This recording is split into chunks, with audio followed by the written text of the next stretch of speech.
I've been trying to think of a few areas where Canada is clearly superior to the United States, beyond the blindingly obvious, like, say, baseball. Even some of our 10-year-olds have better form. And curiously enough, I think we should rejoice in our politics. Our campaigns may be long, but theirs are forever. Now, we have the odd candidate who recycles his own coffee in at the mouth, out at the uncontrollable spigot, all in the same cup, but that's petty stuff. How does it compare to the invasion of Donald Trump into presidential politics? An ego as big as the Goodyear blimp, and yet touchy as a porcupine, bark of a pit bull with the bite of a lapdog. Whatever the flaws of our main trio, Harper, Trudeau, Mulcair, neither of them runs a string of casinos, makes fun of a woman's face, and believes Twitter is a think tank. Our guys may have skipped some big issues. They have, for one, the collapse of the oil economy and the resultant thousands who are now out of work has received the scantiest of attention.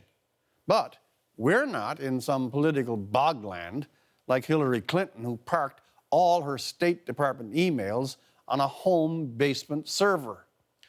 Down in the U.S., the Republicans are running more candidates than there'll be people to vote for them. Walmart has fewer customers than the Republican field, with some of their candidates so fringe they may find an afterlife as umbrella decorations. Do we have a Bernie Sanders? In his 7th decade, the very last of the now antique 60s activists who likes to think of the United States as a kind of failed Denmark. Now, we've had some very odd things in our election. I think the racket over the kneecap is one. That's a candle of very little light, but nothing, oh mercy, that requires us to break out the old Peter, Paul, and Mary albums. Now, we do have a bit of a family compact in Canada, but to the merit of Justin Trudeau, let it be said he waited decades before offering Sussex Drive a second Trudeau.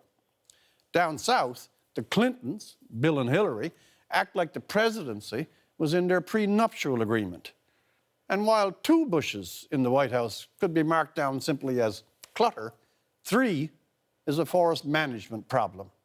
So I take much relief that for all the foolishness of our own campaign, its rancors, which have been many, its follies and evasions, the overstatements and potted rhetoric, it still, to our credit, remains in some continuum of sanity and reality.